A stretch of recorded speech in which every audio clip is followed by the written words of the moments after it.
దేవునికి మహిమ కలుగునుగాక. ఆమేన్. అపోస్తలుల కార్యములు 14వ అధ్యాయం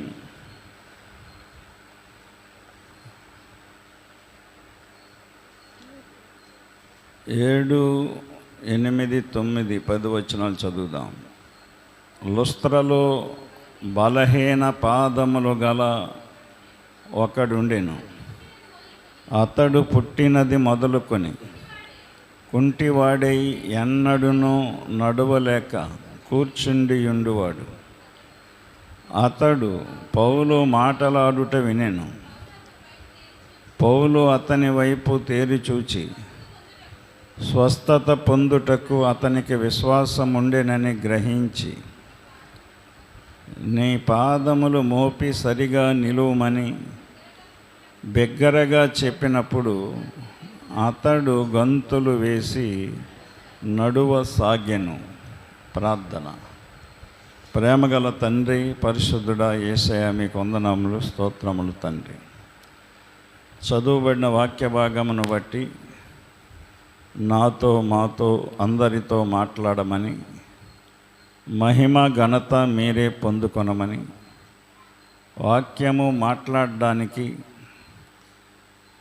మీ ఆత్మ నడిపింపు అల్పుడున యోగ్యుడైన నాకు ఇచ్చి నన్ను బలమైన సాధనముగా పాత్రగా వాడుకొని ఈ ఆరాధన అంతటిలో కూడి వచ్చిన సంఘమునకు నాకు మీ కృప అనుగ్రహించమని, మాట్లాడుచున్న నా నోటికి నాకు తోడై ఉండి వినగల చెవులు, గ్రహింపగల హృదయాలు ప్రతి ఒక్కరికి దయచేయమని వాక్యమయ్యున్న యేసయ్య నామమున ప్రార్థించి అడుగుచున్నాము తండ్రి. ఆమేన్. అందరికీ వందనాలండి. పౌలు దైవజనుడైన ఎలాంటి దైవజనుడు అంటే క్రీస్తు మాదిరిగా జీవించినటువంటి దైవజనుడు. యేసు ప్రభు ఎలా జీవించాడో అలాగే ఆయన జీవించాడు. క్రీస్తుని పోలి నడిచినటువంటి దైవజనుడు. అలాంటి దైవజనుడు పరిశుద్ధ గ్రంథంలో లేడు వేరొకడు. క్రీస్తు పొందిన శ్రమల కంటే ఆయన ఎక్కువ శ్రమలు పొందాడు. క్రీస్తు ఏ సంఘాన్ని కట్టలేకపోయాడు. పౌలు అనేక సంఘాలు కట్టాడు. అనేక మంది విశ్వాసులను ఆయన ఎప్పుడు వాక్యము ద్వారా బలపరుస్తూ ఉండేవాడు. ఆయన ఒకసారి సువార్త ప్రకటిస్తూ అనేక ప్రాంతాలు తిరుగుతున్నప్పుడు లుస్త్రా అనే పట్టణానికి ఆయన వచ్చాడు. ఆయన పట్టణంలో ఒక వీధమ్మట దేవుని సువార్త ప్రకటిస్తున్నాడు. ఆ వీధిలో ఒక బలహీన పాదములు గల ఒక మనుష్యుడు కూర్చుండి ఉన్నాడు అరుగు మీద. పుట్టినది మొదలుకొని కుంటివాడై ఎన్నడునూ నడవలేక కూర్చుండి ఉండేవాడు. ఇప్పుడు పుట్టినది మొదలుకొని కుంటివాడై ఎన్నడునూ నడవలేనివాడు. మధ్యలో మనకు వచ్చిన వ్యాధులు, తెగుళ్ళు, రోగాలు డాక్టర్ల ద్వారా, వైద్యం ద్వారా బాగవుతాయి. పుట్టుకతో వచ్చినవి వైద్యుల ద్వారా బాగవు, మందుల ద్వారా అవ్వవు. అందుకనే బుద్ధి అనేదంట పుట్టుకతో వస్తుందంట. మనకి బుద్ధి మారదు. మనసు మారుతుందేమో కానీ బుద్ధి మారదు. మనిషి మారుతాడేమో కానీ బుద్ధి మారదు. బుద్ధి అలాగే ఉంటుంది. అందుకనే పెద్దలు ఒక సూక్తి చెప్తారు, పుట్టుకతో వచ్చిన బుద్ధి పొడకల్లో పెడితేనే కానీ పోదని. పొడకల్లో పెట్టడం అంటే చనిపోయాక పొలంలో పెడతారు కాల్చడానికి, అప్పుడు ఆ శవంతో పోతాయి అన్నమాట బుద్ధులు. బుద్ధి అనేది అది వంశాన్ని బట్టి వస్తుంది, రక్తాన్ని బట్టి వస్తుంది, తల్లిదండ్రుల బీజాన్ని బట్టి వస్తుంది. ఆ బుద్ధిని సరిచేయటం ఎవరి వల్ల కాదు. కనుక కొంతమంది మారి దేవుని మందిరానికి వెళ్తున్నప్పటికీ కూడా వాళ్ళ బుద్ధులు వంకరగానే ఉంటాయి, రకరకాలుగా మాట్లాడుతూనే ఉంటారు. ఏంటా అని మనం ఆలోచించుకుంటూ ఉంటాం. ఏంటంటే బుద్ధి అంతే, ఇంకా మనసు మారుతుంది, మనిషి మారుతాడు, బుద్ధి మాత్రం అలాగే ఉంటుంది. లోపల అది అలాగే ఉంటుంది, అవసరం వచ్చినప్పుడు బయటకు వస్తూ ఉంటుంది. అది దేవునికే సాధ్యం. పూర్తిగా దేవుని వాక్యం వింటే నీ బుద్ధి కూడా దేవుడు మారుస్తాడు. దేవుని వాక్యాన్ని వినాలి. వాక్యం వినకపోతే నీ బుద్ధి మారదు, నువ్వు మారుతావు. గుడికి రాని నువ్వు గుడికి వస్తావు, ప్రార్థన చేయను నువ్వు ప్రార్థన చేస్తావు, దేవుని పాటలు పాడతావు. బుద్ధి మారాలి. నువ్వు మారి సంఘానికి రావటం కాదు, సంఘంలో చేరడం కాదు. బుద్ధిని బట్టే మనకి ప్రతిఫలం ఉంటుంది. ఇది చాలామందికి అర్థం కావట్లేదు. కనుక పుట్టినది మొదలుకొని కుంటివాడే ఎన్నడూను నడవలేక కూర్చుండి ఉండేవాడు ఇతను. వాడు అదృష్టం బాగుంది. దైవజనుడైన పౌలు అతనున్న ఆ వీధులకు వచ్చాడు. అతను పౌలు దేవుని వాక్యం చెప్తున్నాడు, ప్రకటిస్తున్నాడు. అతడు పౌలు చెప్పే వాక్యం విన్నాడు. అతడు పౌలు మాటలాడుట వినెను. అది వినాలండి. ఇక్కడికి వచ్చిన మీరు దేవుని మాటలు వినాలి, వాక్యం వినాలి. వాక్యం చెప్తున్నప్పుడు మీరేదో ధ్యాసలో ఉండటం కాదు, కిందకు చూసుకోవటం కాదు, బైబిల్ చూసుకోవటం కాదు, ఆ పక్క ఈ పక్క చూడటం కాదు, వెనక్కి తిరిగి చూడటం కాదు. లేకపోతే కొంతమంది ఆ బైబిల్లో ఏదో పెట్టుకొని చూస్తూ ఉంటారు. వాక్యం చెప్పేటప్పుడు చెప్పే దైవజనుడి వైపు చూడాలి. మీరు చూస్తే ఆ వాక్యము సూటిగా నీలోకి వస్తుంది. నీలో ఏదైనా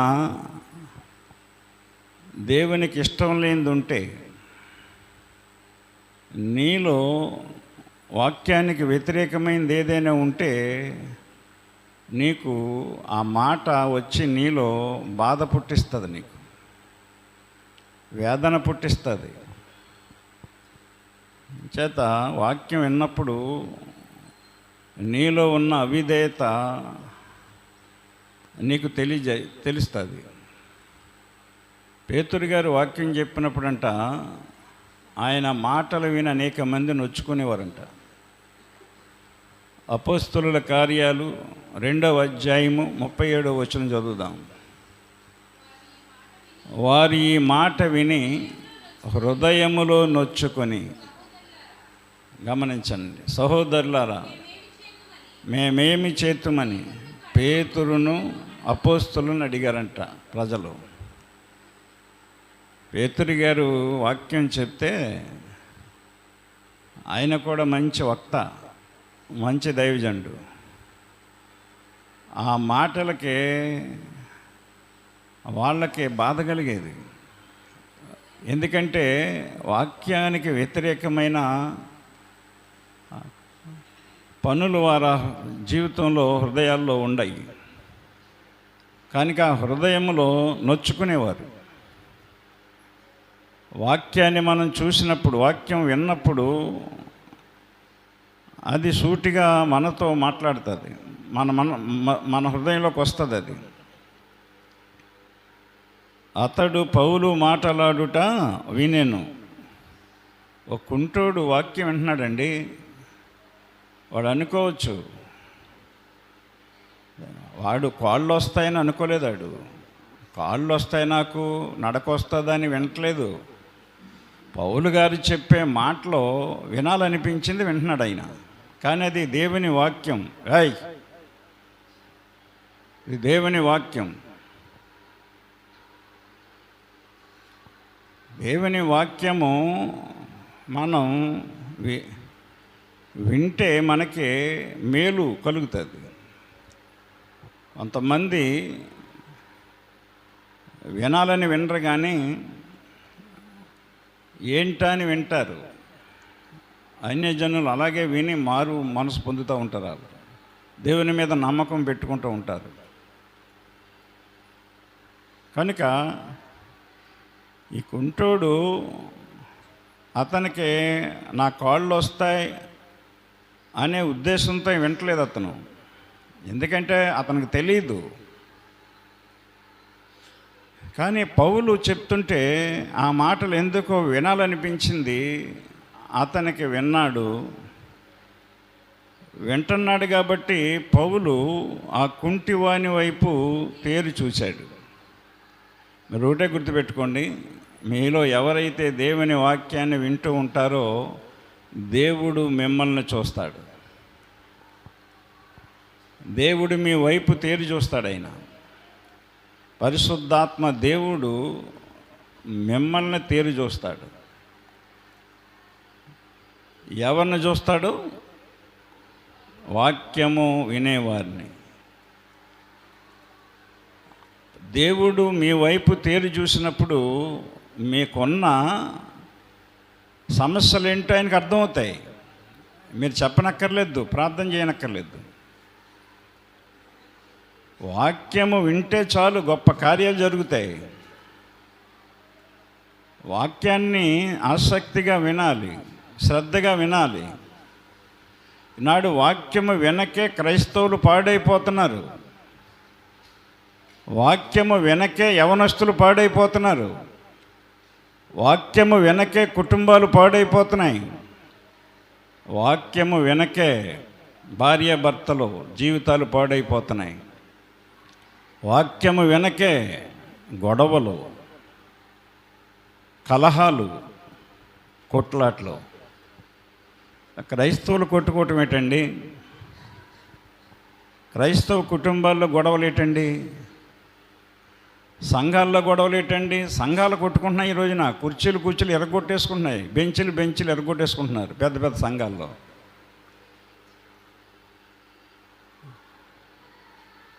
వాక్యం వినకండి. వాక్యం వింటే నిన్ను కొట్టుకోకుండా ఆపుతుంది. వాక్యం కలహాలు పడకుండా ఆపుతుంది, గుద్దులాడుకోవటం ఆపుతుంది. భార్యాభర్తల కలహాలు,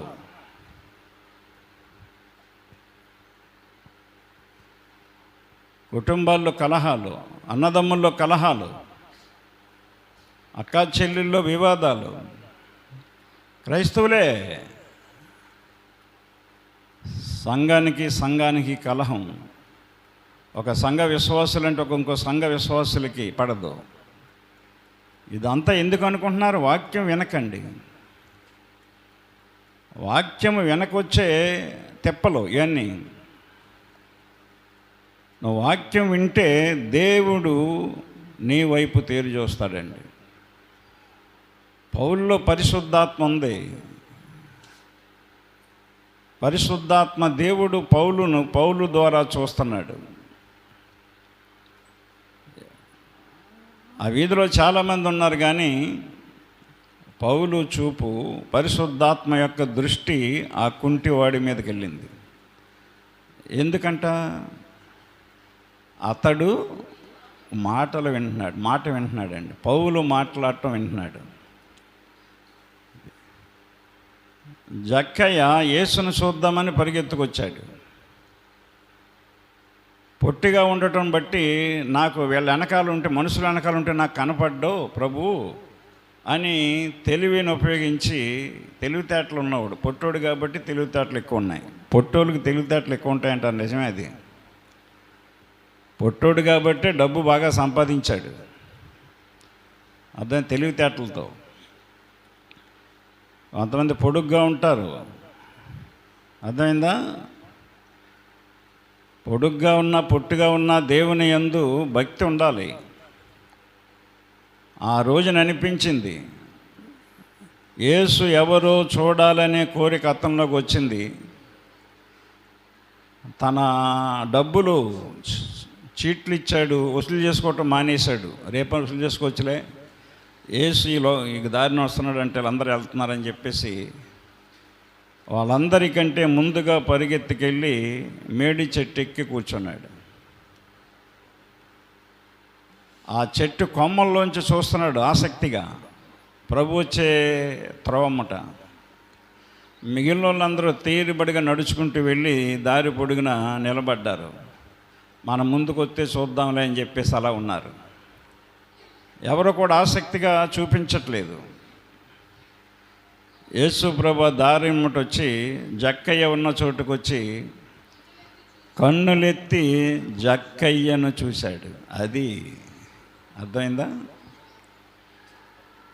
మీకు రెండు సంగతులు చెప్తున్నాను ఇక్కడ. పుట్టుక నుండి పుట్టినది మొదలుకొని కుంటివాడైన మనుష్యుడు పౌలు బోధ వింటున్నాడు. ఇక్కడ పౌలు అతన్ని చూశాడు. సొంకపు గుత్తదారుడైన జక్కయ్య యేసు ఎవరో చూడగోరుతున్నాడండి. ఎవరా అనే చెట్టు కొమ్మలోంచి ఇలాగిలాగిలా తల దించి చూడాలనే ఆతురత, ఆసక్తి, ఆశ, అది దేవునికి అర్థమైపోయింది. వేల మంది ఉన్నారు దారి పొడుగున, ఎరుకో పట్టణం పొడుగు. వేల మందిలో వేలు మంది ఉన్నారు ఆ పక్క ఈ పక్క రోడ్డు మీద. ఆయన ఎవరితో మాట్లాడలేదు. ఆయన జక్కయ్య ఉన్న చోటుకు వచ్చి ఆ చెట్టు తిన్నంగా వచ్చి కన్నులెత్తి జక్కయ్యని ఇలా చూశాడు. ఆయనకు అంత ఏమొచ్చింది? మెడెత్తి జక్కయ్యని చూడవలసిన అవసరం ఏమొచ్చిందండి?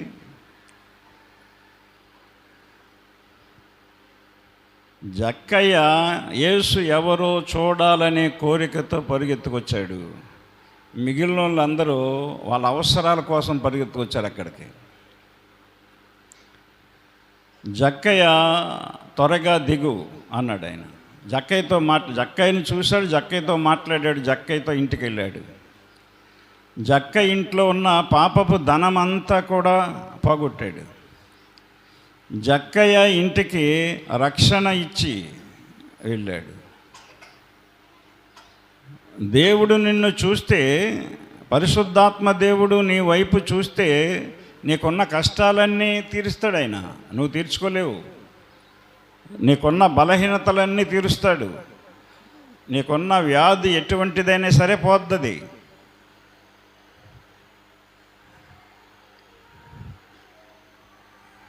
దేవుని వాక్యం మీద నీకు శ్రద్ధ ఉండాలి. వాక్యం మీద శ్రద్ధ ఉంటే దేని మీద శ్రద్ధ ఉన్నట్లు? దేవుడి మీద ఉన్నట్టు కదా. ఎందుకంటే వాక్యమే దేవుడు. కొంతమంది పిల్లల మీద శ్రద్ధ పెడతారు. ఆ పిల్లలు నీకు పనికిరారు, దేవుడికి పనికి రాకుండా తయారవుతారు వాళ్ళు. దేవుడు అలా వదిలేసి ఆ పిల్లల్ని భ్రష్టులుగా చేస్తాడు ఆయన. రోమా 1:28 ఒక మాట మనం చదువుదాం. మరియు వారు తమ మనస్సులో దేవునికి చోటియనొల్లకపోయిరి గనుక గుర్తుపెట్టుకోండి, వారు తమ మనస్సులో దేవునికి చోటియనొల్లకపోయిరి. ఎవరో దేవుని మీద శ్రద్ధ లేనివాళ్ళు, వాక్యం మీద శ్రద్ధ లేనివాళ్ళు. ఇక్కడ ఉన్న సంఘంలో ఉండొచ్చు, నువ్వు దేవునికి మనసులో చోటు ఇవ్వకపోతే నీ బ్రతుకు బస్ స్టాండ్ అయిపోద్ది, బస్టుడు అయిపోతారు, మీ పిల్లలు బస్టులు అయిపోతారు. పిల్లల్ని దేవుడిచ్చాడు నీకు, పిల్లల మీద శ్రద్ధ కాదు, దేవుడి మీద శ్రద్ధ పెట్టు. భర్తని దేవుడిచ్చాడు నీకు, భర్త మీద కాదు నీ ఫోకస్, దేవుడి మీద పెట్టు. భార్యని దేవుడిచ్చాడు నీకు, భార్య మీద కాదు నీ ఫోకస్.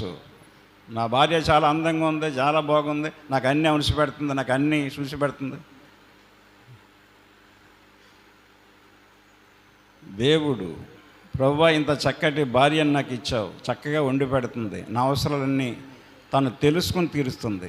నీ గొప్పతనమే కానీ తన గొప్పతనం కాదని అనుకోవాలి. అంతేగాని నీ భార్యను పొగుడుకుంటూ కూర్చోవటం కాదు, నీ భర్తని చూసుకుంటూ కూర్చోవటం కాదు. వాక్యం వెనక ఇవన్నీ మనకి. భాస్వామి గారు అంటది, నన్ను అసలు పట్టించుకోడు అంటది పిల్లలతోనే. దేవుడు పట్టించుకుంటాడు, నాకంటే గొప్పగా పట్టించుకుంటాడు. నేను పట్టించుకుంటే నీకు కావాల్సిన ఇవ్వలేను. సేవకు రాకముందు పట్టించుకోలేదు నేను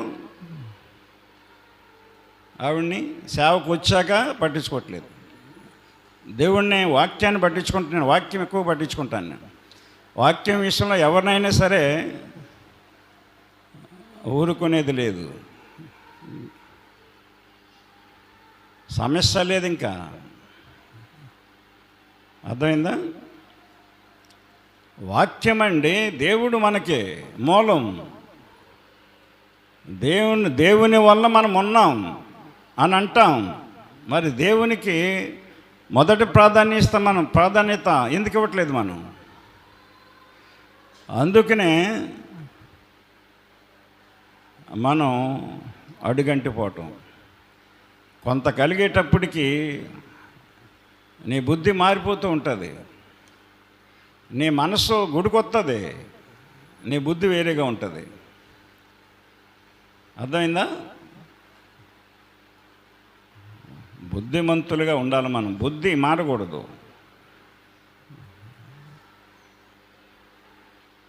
కనుక అక్కడ జక్కయ్య దగ్గరికి వచ్చినప్పుడు జక్కయ్యని చూశాడు, జక్కయ్య ఇంటికి వెళ్ళాడు, జక్కయ్య ఇంట్లో సమస్యలు తీర్చాడు. ఇంటికి రక్షణ లేదు, రక్షణ ఇచ్చాడు. ఇక్కడ అవిటివాడు వైపు చూశాడు ఆయన. పౌలు అతని వైపు తేరి చూచి స్వస్థత పొందుటకు అతనికి విశ్వాసం ఉండేనని పౌలుకి అర్థమైంది. అది నీకు ఎలాంటి తెగులైనా ఎలాంటి రోగమైనా సరే పోద్దే విశ్వాసం. నువ్వు దేవుని వాక్యాన్ని విని దేవుడే నన్ను బాగు చెయ్యాలి అని కూర్చోవాలంతే. ఇంక నువ్వు ముందు పట్టేయాలి. అలా చెయ్యు. నువ్వు చెప్పిన హాస్పిటల్ కల్లా పరిగెడతావు, డబ్బులు పట్టుకుని నీకు తోచినట్లుగా వెళ్తావు. నువ్వు చెప్పిన హాస్పిటల్ కల్లా పరిగెత్తుకెళ్తే నీ రోగం తగ్గదు, నీ తెగులు తగ్గదు.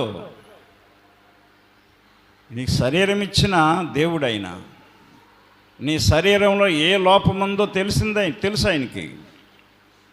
నీ శరీరమును ఏ తెగులు పట్టుకొని నిన్ను వేధిస్తుందో ఆయనకి తెలుసు. నువ్వు హాస్పిటల్కి వెళ్తే స్కానింగ్లు ఎక్స్రేలు తీస్తేనే కానీ ఆ డాక్టర్లకు తెలియదు. ఒకవేళ డాక్టర్లకి అంతగా తెలియదు, స్కానింగ్లో కూడా పడకపోవచ్చు. కానీ నువ్వు నమ్మిన దేవుడు, నేను నమ్మిన దేవుడు ఎక్స్రే కళ్ళు అయినాయి. ఏది ఆయనకి మరుగు లేదు. రహస్య స్థలములలో కనపడకుండా దాగగలవాడేవాడు అంటాడు ఆయన. అంధకార చీకట్లో నువ్వు పాపం చేస్తుంటే ఆయనకి క్లియర్గా కనపడతాను. కొంతమంది సందుల్లో, వీధుల్లో, పొంతల్లో, పాకల్లో పాపం చేస్తూ ఉంటారు మనుషులకు కనపడకుండా. కానీ నా దేవునికి వెలుగ్గా కనిపిస్తుంది నీ రహస్య పాపం. చీకట్లో చేశానని నన్నెవరు చూస్తారని, చూచిన నాకేమని ఎవరేమి చేస్తారని. ఇప్పుడు ఆలోచనలు ఇవే కదా మనుషులకి. చీకట్లో చేస్తారు, ఎవరైనా చూస్తారు, కాబట్టి ఎవరైనా చూస్తారనుకో, చూస్తే ఏమవుతుంది, ఆడేం చేస్తాడు, అదేం చేస్తుంది అనే అహంకారం వెంటనే వచ్చేది నీలోకి. భయం ఉండదు, అసలు భయం ఉండదండి. ఈనాడు జరుగుతుంది ఇదే అంతానే. పిల్లలు పాపం చేస్తూ ఉంటారు, తల్లిదండ్రులకు తెలియకుండా చేస్తూ ఉంటారు. ఒకవేళ తెలిసిపోయింది ఎవరొకరి ద్వారా, వాళ్ళు నిలదీసి అడిగారనుకోండి, ఇంట్లో తెగించేస్తారు, అంతే, తెగించేసి తిరగబడతారు. ఇదంతా ఎందుకు జరుగుతుందంటే వాక్యము వినక, వాక్యము లేకండి, వాక్యము పట్టించుకోవట్లేదు. లేకపోతే మనం ఎలా ఉంటాం ఏంటండి? దేవుని బిడ్డలమై ఉండి ఈ దుస్థితిలో బతకడం ఏంటి? మనం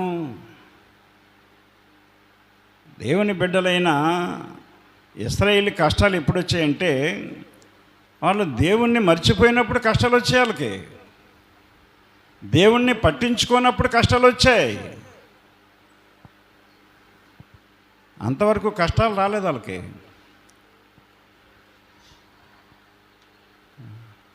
నువ్వు దేవుని మాట నువ్వు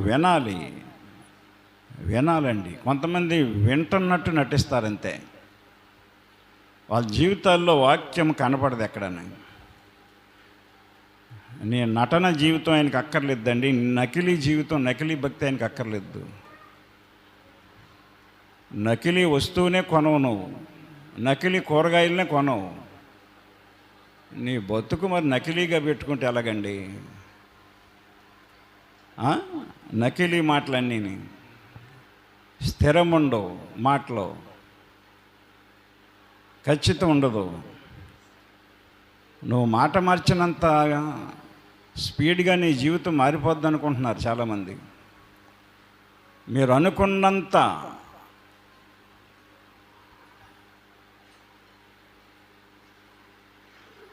మీ జీవితాలు ఉంటాయనుకుంటున్నారు చాలామంది.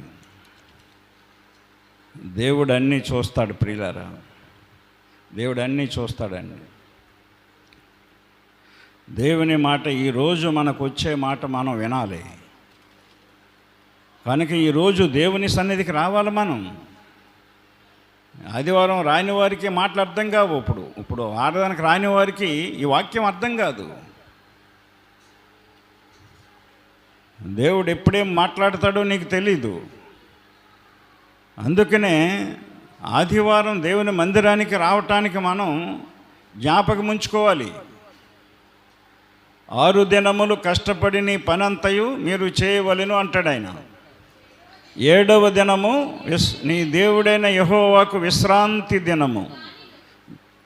దానిలో నీవైనను, నీ కుమారుడైనను, నీ కుమార్తె అయినను, నీ దాసుడైనను, నీ దాసి అయినను, నీ పశువైనను, నీ ఇండ్లనున్న పరదేశి అయినను. అమ్మ ఇవాళ పనికి రాక నువ్వు ఇవాళ ఆదివారం నీ పని వద్దు, మేము పని చేయ, నువ్వు పని వద్దు, రేపు రా, రేపు వచ్చి ఈ పని ఆ పని రేపు చేయని చెప్పాల పని మనిషికి. ఏ పని చేయకూడదు. 6 దినములలో దేవుడు యెహోవా సృష్టి అంతటిని చేశాడు. 7వ దినమున విశ్రమించెను. అది ఆయనకు తీరిగ్గా ఉంటాడు. ఇవాళ విశ్రాంతి తీసుకుంటూ ఉంటాడు. ఇవాళ ఆయన అందరినీ చూడడానికి ప్రశాంతంగా ఉంటాడు. ఆయన తీరిగ్గా చూస్తాడు అందరినీ. ఎవరు ఏ విధంగా వచ్చారు, ఎవరికి మనసులో ఏముంది, ఎవరి జీవితాలు ఎలా ఉన్నాయి, ఎవరి బతులు ఎలా ఉన్నాయి, ఎవరి కుటుంబాలు ఎలా ఉన్నాయి. ఆయన ప్రశాంతంగా విశ్రాంతితో చూస్తాడు. ఆయన తీరిగ్గా చూస్తాడు. జ్ఞాపకం ఉంచుకోవాలి ఈరోజు మనం. అతడు పౌలు మాటలాడుట వినెను. చూసారా, విన్నదానికి అతను ఎంత మేలు పొందుడు చూడండి. ఇక్కడ వినెను, పౌలు అతని వైపు తేరి చూశాను. అతను విన్నాడు కాబట్టి పౌల్లో ఉన్న పరిశుద్ధాత్మ పౌలు దృష్టి అతని వైపు తిప్పింది. దేవుని వాక్య ప్రకారంగా సేవ చేసే దైవజనుల్లో దేవుని ఆత్మ ఉంటుంది. ఆసామాసిగా ఏముంటారు, మామూలుగా కనపడతారు మీ కంటికి. అర్థమైందా? మీకు అర్థం కాదు, అది మీకు అర్థం కాదండి. దేవుని ఆత్మ వారిలో ఉంటుందండి. దేవుడు వాళ్ళ వెనక ఉంటాడు, వాళ్ళ పక్షంగా ఉంటాడు.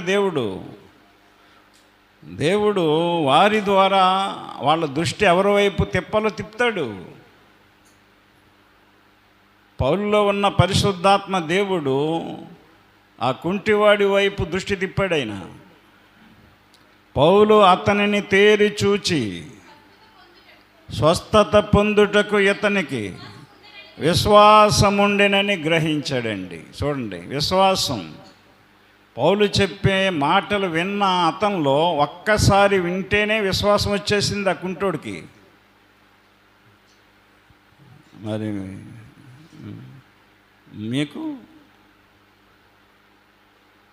మీకు మనకే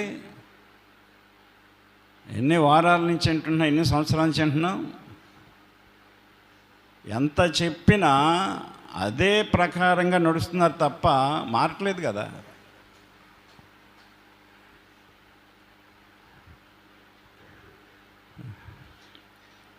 విశ్వాసము వేరుగా ఉంటుంది. విశ్వాసం ఉంటే వేరుగా ఉంటుంది నీ ప్రవర్తన.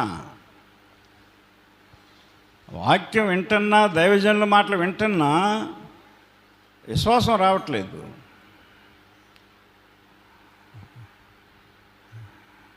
వాడు అవిటోడు, నిజంగా కాళ్ళు లేవు అతనికి.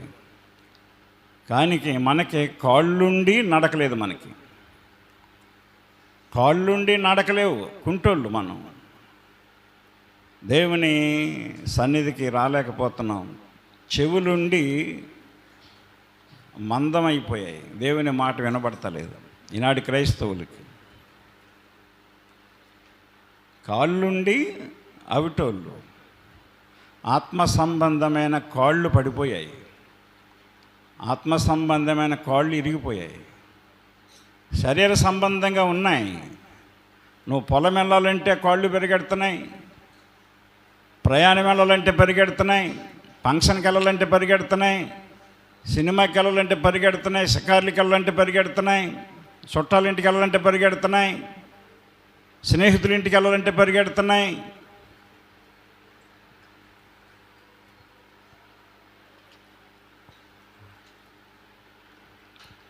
వాటి వలన ఏమొస్తుంది నీకు? ఆత్మ సంబంధమైన కాళ్ళు కుంటిగా చేసుకుని నడవలేక, కదలలేక, మెదలలేక, నిలవలేక, నిలబడలేక పడిపోతున్నారు కదా. అస్తమానని నిలబడుతున్నట్టు కనపడుతున్నారు, పడిపోతున్నారు. కొరింథీ మొదటి పత్రిక 10వ అధ్యాయం 12వ వచనంలో పౌలు గారు మాట చెప్తాడు దైవజనుడు. తాను నిలుచున్నానని తలంచుకొను ప్రతివాడు పడకుండునట్లు జాగ్రత్తగా చూచుకొనవలెను. గుర్తుపెట్టుకోండి, ఆత్మ సంబంధంగా నిలబడాలండి. మామూలు కాళ్ళు వేసుకుని ఊపుకుంటూ వచ్చేయటం కాదు గుడికి, మామూలు చెవులతో వచ్చేయటం కాదు, సంఘంలో గుసగుసలాడుకుంటాం కాదు, వాక్యం చెప్తుంటే ఏదో మాట్లాడుకుని ఆ మాటలు వింటాం కాదు. ఆత్మ సంబంధమైన నడకుండాలి నీకు. ఆత్మ సంబంధంగా బలపడాలి, పడిపోకూడదు. మనం ఆత్మీయంగా నిలబడ్డాం దేవునిలో, పడిపోకుండా చూసుకోవాలి. ఒక కాలు లేకపోయినా, రెండు కాళ్ళు లేకపోయినా పరలోకం వెళ్ళిపోతావు నువ్వు.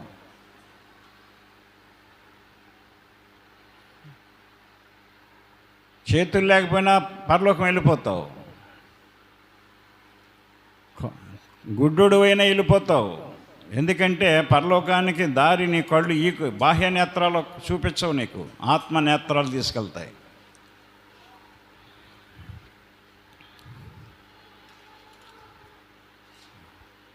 అవిటితనం కలిగి ఉంటున్నాం ఈ రోజున. నిలబడలేకపోతున్నాం, నడవలేకపోతున్నాం. ఆత్మీయంగా ఎంతమంది నిలబడ్డారు, ఎంతమంది నిలుచుంటున్నారు ఒకేలాగా? సంఘంలో ఒకే విధంగా ఎంతమంది ఆత్మీయంగా నడవగలుగుతున్నారండి ఈ రోజున? ఒక నెల ఒకలాగా ఉంటే ఇంకో నెల ఇంకోలా మాట్లాడతారు, రకరకాలుగా. ఎందుకు అలా మారిపోతున్నారు? పడిపోతున్నారు. సాతాను పడేస్తుందని నేను లోక సంబంధమైన విషయాలు నీ మనసులోకి తీసుకొచ్చి నిన్ను అవిటివాణిగా అవిటిదానిగా చేస్తున్నాయి. అర్థమైందా?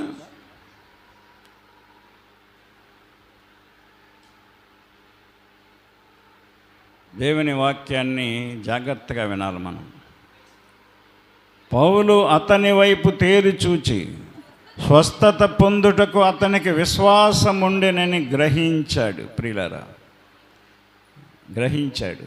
ఆ కుంటోడు ఏమీ మాట్లాడట్లేదండి. పౌల్ని ఏం అడగట్లేదండి. మనం ఏమి అడగక్కర్లేదండి. విశ్వాసం ఉంటే విశ్వాసమే మనకి అన్నీ చేసి పెట్టేస్తుంది. ఇది అర్థం కావట్లేదు మీకు, క్రైస్తవులకి అర్థం కావట్లేదు. మీకంటే క్రైస్తవులకి విశ్వాసం సంపాదించుకోవాలండి. మనం విశ్వాసాన్ని కాపాడుకోవాలండి.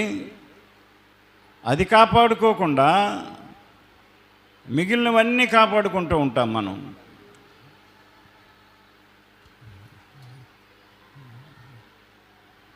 నీకు లోక సంబంధంగా కొంత ఉపయోగపడతాయేమో కానీ మిగిలిన పర సంబంధంగా ఉపయోగపడవు కదా. శరీర సంబంధమైన సాధకము కొంచెము మట్టుకే ప్రయోజనకరం అన్నాడు. అర్థమైందా? తిమోతికి రాసిన మొదటి పత్రిక 6వ అధ్యాయం అనుకుంటున్నది.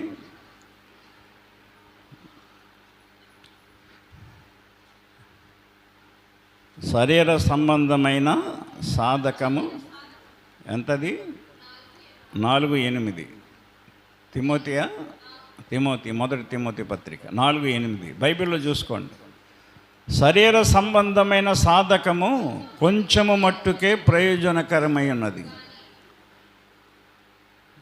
శరీర సంబంధమైన సాధకం అంటే శరీరాన్ని కష్టపెట్టి మనం సంపాదించేది. వ్యాపారం చేసి, వ్యవసాయం చేసి, కూలి పని చేసి, నౌకరీ పని చేసి, తాపీ పని చేసి, కార్పెంటర్ పని చేసి, సెంటరింగ్ పని చేసి, మట్టి పని చేసి, మొక్కల పని చేసి, కలుపు తీసి, శరీరాన్ని ఉపయోగించి చేసి సంపాదించేది ఎంత మట్టుకి? కొంచెము మట్టుకే ప్రయోజనకరము. గుర్తుపెట్టుకోండి. గాని అన్నాడు అక్కడ. గాని అంటే ఆలోచించాలి మనం. దైవభక్తి ఎప్పటి జీవము విషయములోను, రాబోవు జీవము విషయములోను వాగ్దానముతో కూడినదైనందున అది అన్ని విషయములలో ప్రయోజనకరమై ఉన్నది. దేవునికి మహిమ కలుగునుగాక. ఈ వాక్యము నమ్మదగినది, పూర్ణ అంగీకారమునకు యోగ్యమై ఉన్నది. గుర్తుపెట్టుకోండి. శరీర సంబంధంగా తెగ కష్టపడిపోతూ ఉంటారంతే. కష్టపడాలి, తప్పదు. కానీ అది కొంచెము మట్టుకే ప్రయోజనకరం. నీకు అది ఫుల్లుగా పనిచేయదు. దేనికి? ఆత్మ సంబంధంగానూ ఉండాలి. శరీర సంబంధంగా పని చేసుకోవాలి మనం, కాదని అంటలేదు. దాని మీదే నీ ఫోకస్ పెట్టకూడదు, నీ మనసు పెట్టకూడదు, నీ దృష్టి పెట్టకూడదు. అరే ఈరోజు ప్రార్థన ఉంది, ప్రార్థనకి వెళ్ళాలి, పని కాదు. ఈరోజు కూటమి ఉంది, కూటానికి వెళ్ళాలి, ఫంక్షన్ కాదు. ఈరోజు ఉపవాస ప్రార్థనలు పెడుతున్నారు. ఈ 3 దినాలు ఉపవాస ప్రార్థనకి వెళ్ళాలి. దైవభక్తి కానీ దైవభక్తి అది అర్థమైందా? ఆత్మ సంబంధమైన సాధకం. దైవభక్తి అనే సాధకం అన్ని విషయములలో ప్రయోజనకరమైంది. శరీర సంబంధంగానే మనం ఆలోచిస్తూ ఉంటాం మన అవసరాలు ఇప్పుడు కూడా. మరి ఆత్మ సంబంధంగా ఎందుకు ఆలోచించట్లేదు మీరు? ఆత్మ సంబంధంగా ఎందుకు ఆలోచించట్లేదు? శరీర సంబంధంగానే ఆలోచిస్తాం. శరీర సంబంధంగా మన స్నేహితులకి, కావలసిన వాళ్ళకి, చుట్టాలకి, బంధువులకి ఏదొచ్చినా అక్కడికి వెళ్ళడానికి అన్నీ కూడా మనం సిద్ధపరచుకుని అన్నీ రైట్ చేసుకుని, లేకపోతే అన్నీ అప్పు చేసో అది చేసో ఇది చేసి కూడగట్టుకుని మూట కట్టుకుని అక్కడికి వెళ్ళడానికి చూస్తాం. మరి ఆత్మ సంబంధంగా ప్రార్థన పెట్టాలి, ఆత్మ సంబంధంగా నేనేంటో తెలియచేయాలి, ఈ చుట్టూ ఉన్న వాళ్ళకి నా భక్తి ఏంటో బయలుపరచాలి అని ఎందుకు మనం ఆలోచించి ప్రార్థన పెట్టడానికి ఎందుకు మనం ఆలోచించలేకపోతున్నాం? సంవత్సరాలు గడిచిపోతున్నాయా? ఈ సంవత్సరాల్లో గడిచిపోతున్న ఎన్నో అవసరాలు వస్తున్నాయి, ఎన్నో అప్పులు చేసి అవసరాలు తీర్చుకుంటున్నాం, లేదనిపించుకుంటున్నాం, ఎక్కడికక్కడే సబాస్ అనిపించుకుంటున్నాం, బంధువులతో చుట్టాలతో కావలసిన వారితో మాట అనిపించుకోకుండా మనం ఏదో రకంగా గట్టెక్కేస్తున్నాం. మరి దేవుని ఆత్మ సంబంధమైన కార్యకలాపాలు, కూటాల గురించి, ప్రార్థనల గురించి మనం ఎందుకు ఆలోచించలేకపోతున్నాం అంటే ఆత్మ సంబంధమైన అవిటితనం, చేయలేని అవిటితనం. అక్కడ నష్టపోతున్నాం మనం. అక్కడ మనం ఎంత గింజుగులాడినా గొర్రెకు బెత్తుడితో కన్నట్లుగానే మన పరిస్థితి పెరగట్లేదు. దేవుని వాక్యం వినాలి, నీ బుద్ధి మార్చుకోవాలి. నువ్వు మనసు మార్చుకున్నావు, ప్రార్థనకు వస్తున్నావు, ప్రార్థనకు రాని మనిషి బుద్ధి మారాలి. నీ బుద్ధి ఏంటంటే లోకానుసారంగానే నీ బుద్ధి ఉంది, ఆత్మానుసారంగా మారట్లేదు బుద్ధి. వాక్యం వినట్లేదు. వాక్యం వింటే మారిపోద్ది నీ పరిస్థితి. జక్కయ్య యేసు మాట విన్నాడు, ఇంటికి తీసుకెళ్ళాడు. జక్కయ్య పరిస్థితి మారిపోయింది. ఇక్కడ ఈ అవిటివాడు పౌలు మాట్లాడటం విన్నాడు. పౌలు అతన్ని చూశాడు. ఇతను బాగుపడడానికి, ఇతను స్వస్థత పొందడానికి విశ్వాసము ఉందని గ్రహించాడు. ఒక్కసారి విశ్వాసం 100 సార్లు వినక్కర్లేదండి. అర్థమైందా? మనిషిలో ఖచ్చితం అనేది ఉండాలండి. లేకపోతే ఎంతమంది ఎన్ని నీతి మాటలు చెప్పినా ఖచ్చితం రాదో, ఖచ్చితంగా బతకలేరు. అర్థమైందా? ఒక్కసారి విన్నాడు, అతని పుట్టిక నుండి ఉన్న కుంటితనం బాగు చేసుకునే విశ్వాసం అతనిలోకి వచ్చేసింది. అతనికి తెలియదు అది. ఎందుకంటే పౌలు చెప్పిన మాటలు అతనికి బాగా మనసులో నిండిపోయాయి. వినుట వలన విశ్వాసము కలుగును అని వాక్యం చెప్తుంది. విశ్వాసం అంటే అర్థం ఏంటంటే వాక్యానుసారముగా ఉండటం. విశ్వాసం అంటే చాలామందికి తెలియట్లేదు క్రైస్తవులకి. నేను ఇదే మాట దైవజనులు చాలామందిని అడిగాను, ఎవరు నాకు సరైన ఆన్సర్ చెప్పట్లేదు. విశ్వాసం అంటే ఏంటండి అయ్యగారు అంటే, విశ్వాసం అంటే ఏమిటండి, నమ్మకం అండి అంటున్నారు. నమ్మకం అంటే ఏంటండి అన్నాను. నమ్మకం అంటే ఏంటంటే విశ్వాసం అంటున్నారు. నమ్మకము విశ్వాసము అంటే ఏమర్థమవుతుంది మనకి? విశ్వాసం అంటే దేవుని దగ్గరికి రావటమే విశ్వాసం అనుకుంటున్నారు మీరు. నమ్మకం అంటే దేవుణ్ణి నమ్మటమే విశ్వాసం అనుకుంటున్నారు. దెయ్యాలు నమ్ముతున్నాయని దేవుడు చెప్పాడు కదా. దెయ్యాలు నమ్ముతున్నాయంట దేవుణ్ణి. మరి నువ్వు నమ్ముతున్నావు, నేను నమ్ముతున్నావు. యాకోబు 2:19 అనుకుంటాను. దేవుడు ఒక్కడని నీవు నమ్ముచున్నావు, అలాగు నమ్ముట మంచిదే. దెయ్యములు నమ్మి వణుకుతున్నాయి. మరి ఇంకేంటి, దాంట్లో దెయ్యాలకు కూడా విశ్వాసం ఉన్నట్టేనా?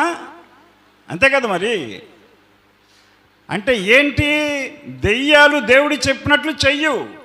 అది దెయ్యాలు దేవుడు చెప్పినట్లుగా నడవయి, దేవునికి వ్యతిరేకమయ్యి నమ్ముతున్నాయి దేవుడని. మరి మనం నమ్ముతున్నాం, మనం చేయట్లేదు.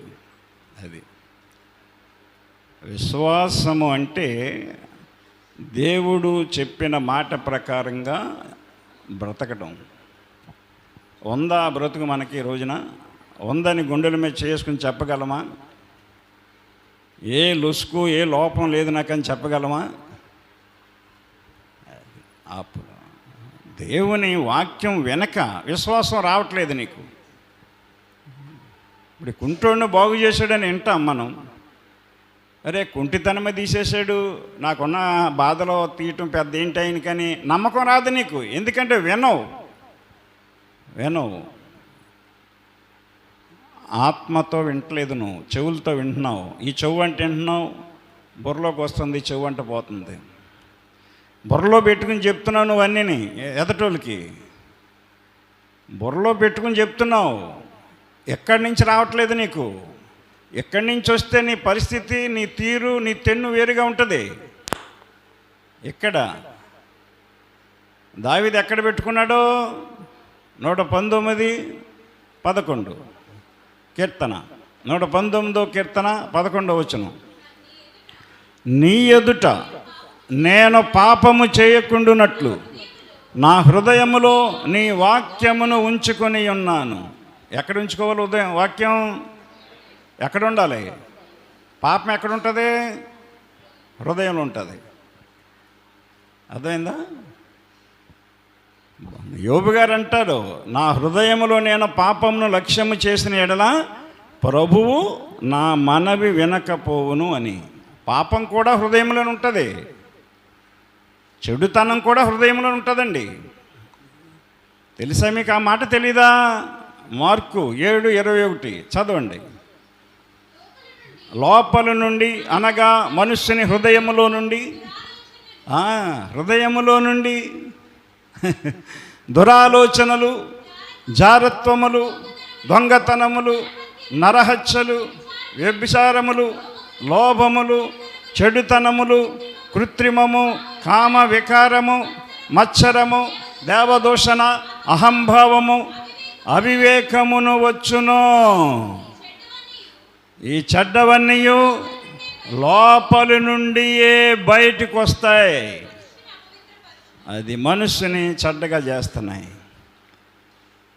అదండి, హృదయంలో పాపము ఉన్నంతకాలం వాక్యము లోపలికి వెళ్ళదండి. మరి వాక్యాన్ని గుర్తుంటుందో చెప్తున్నావు 10 మందికి, కానీ బుర్రలో ఉంటుంది నీకు. అది చాలామంది మేధావులు, చాలా చక్కగా ప్రసంగించే మేధావులు ఉన్నారు పాస్టర్లో, కానీ వాళ్ళ జీవితాల్లో పాపం కూడా ఉంది. నేను చాలామంది చూశాను. నేను అద్భుతంగా ప్రసంగాలు చేస్తారు వాళ్ళు, కానీ ఇక్కడే ఉంటుంది అదంతా. ఇక్కడే ఉంటుందండి ఈ బుర్రలో. అబ్బా అనిపించదంటే వాళ్ళ ప్రసంగాలు వింటే మనం, అయ్యో బాబోయ్ ఎంత అద్భుతంగా మాట్లాడారని చెప్పారంటాం. దేవునికి కావలసింది ఇది కాదండి. దేవునికి కావాల్సింది ఇది కాదు, బుర్ర కాదు. నీ బుర్ర ఉపయోగించి లోకంలో బతుకుతావు. నీ బుర్రని లోకంలో బతకడానికి ఉపయోగించు. చాలా తెలివైనడండి, చాలా జ్ఞానవంతుడండి. అయ్యి బాబోయ్ మాలా మాటకారండి, అయ్యి బాబోయ్ ఆయన ఆవిడతో మాట్లాడలేం, ఆయనతో మాట్లాడలేం అంటాం. అది ఇక్కడే హెడ్ అంతే. ఎక్కడ వేరుగా ఉంటుంది వాళ్ళకి. హృదయం అది హృదయముతో వాక్యం వింటే విశ్వాసము హృదయంలో ఏర్పడుతుంది. నీ హృదయ స్థితిని బట్టి దేవుడు నిన్ను స్వస్థపరుస్తాడు.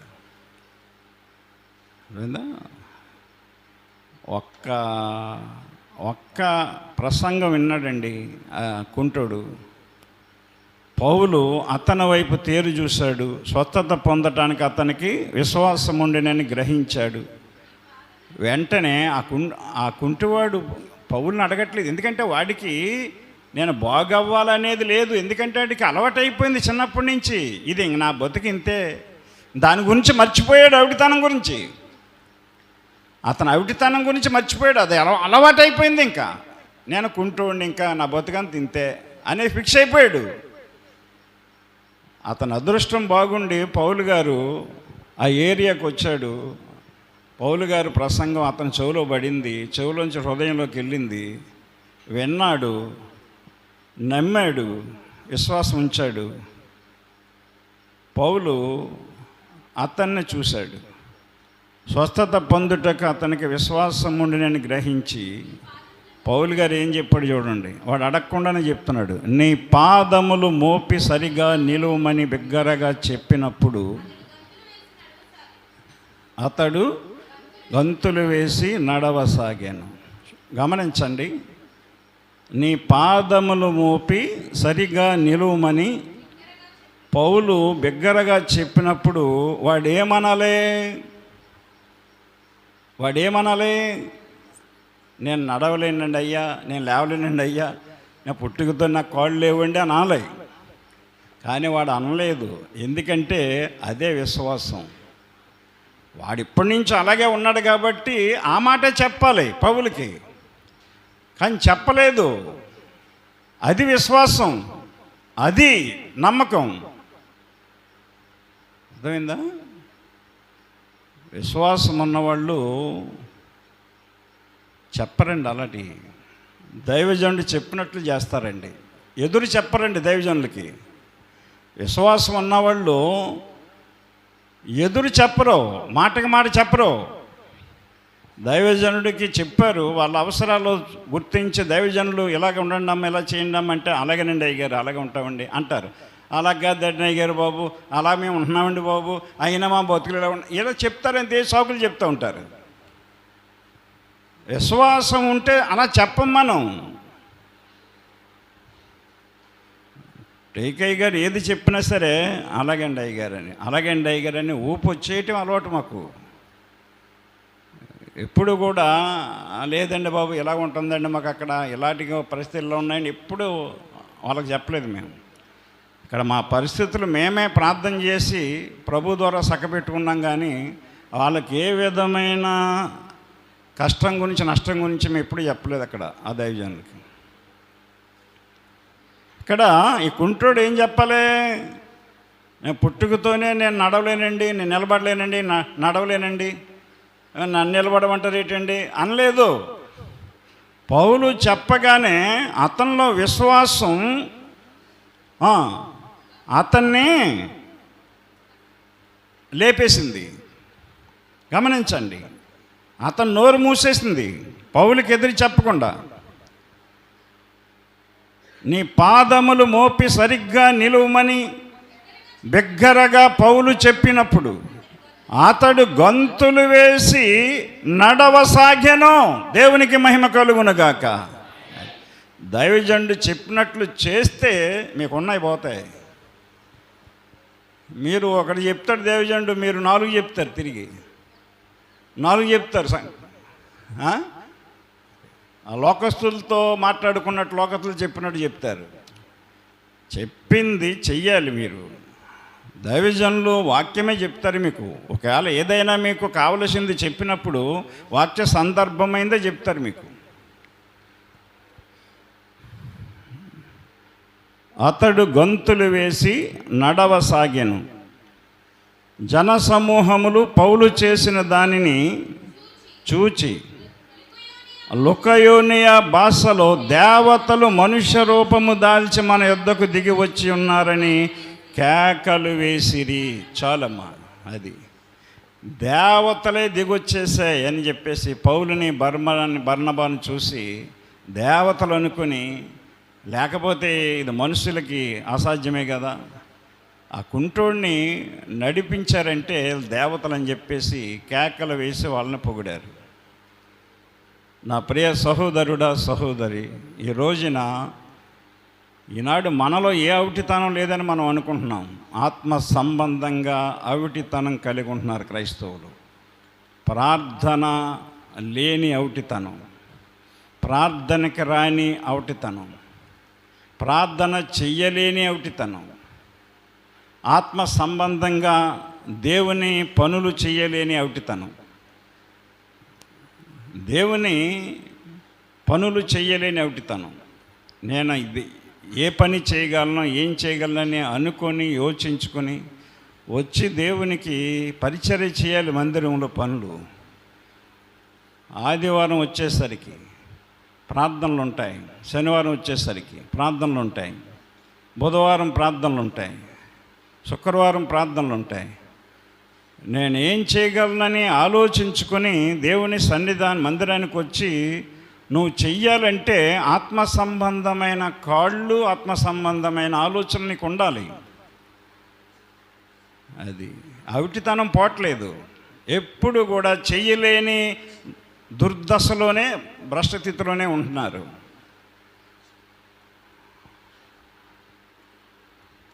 ఫిలిప్పీ 2:21 చెప్తాడు ఆయన, పౌలు గారు, అందరూ తమ సొంత కార్యములనే చూచుకొనుచున్నారు కానీ యేసుక్రీస్తు కార్యములను చూడరు. మన పనులు మనం ఎంత చేసుకుంటున్నాం, మనం అర్థమైందా? గమనించాలి. మంచినీళ్ళు కావాలా వచ్చే సంఘానికి? మంచినీళ్ళు ఉన్నాయా లేవా? ఎంతమంది ఉన్నారు మగోళ్ళు, ఏ ఒక్కరికి ఆలోచన రాదు, ఐఎస్ గారికి తప్ప. ఆయన వచ్చి చూసుకుంటాడు, ఆ ట్యాంకులు చూసుకుని ఆ బండి, ఆ డబ్బా అట్టుకెళ్ళి ఆ బండి మీద తెచ్చి పోస్తాడు. లేదు ఇక్కడ ఆయన తేలేకపోతే అలా సతికి చెప్తాడు. ఇంకెప్పుడు వాళ్ళే పైన ట్యాంక్ వాటర్ ఉందా లేదా, ఆ వాటర్ వాడుతా ఆ ట్యాప్లు ఇప్పేసి పోతున్నారు. పైన ట్యాంక్ అంతా కాలిపోతుంది.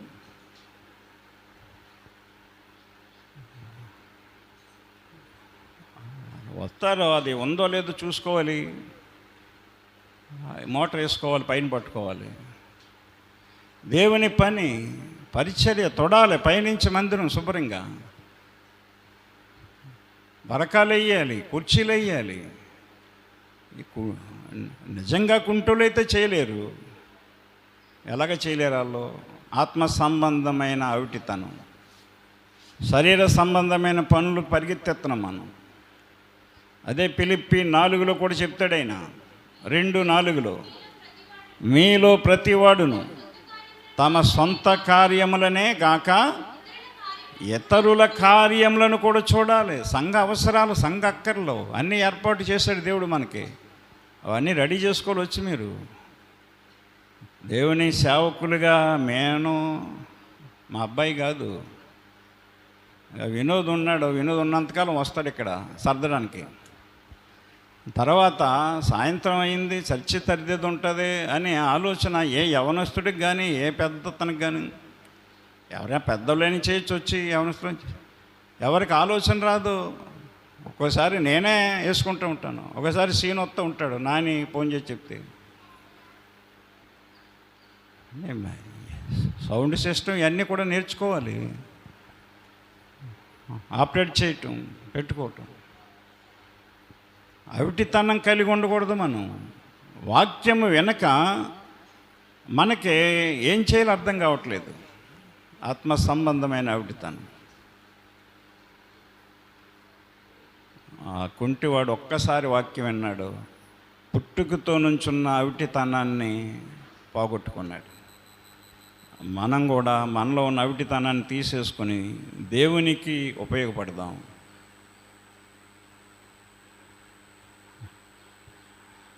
దైవభక్తి ఎప్పటి జీవ విషయంలోనూ రాబో జీవము విషయంలోనూ వాగ్దానముతో కూడినదైనందున అది అన్ని విషయములలో ప్రయోజనకరమై ఉన్నది. ఒక్కసారి వాక్యం విని దైవభక్తిని సంపాదించుకున్నాడు ఆ కుంటోడు.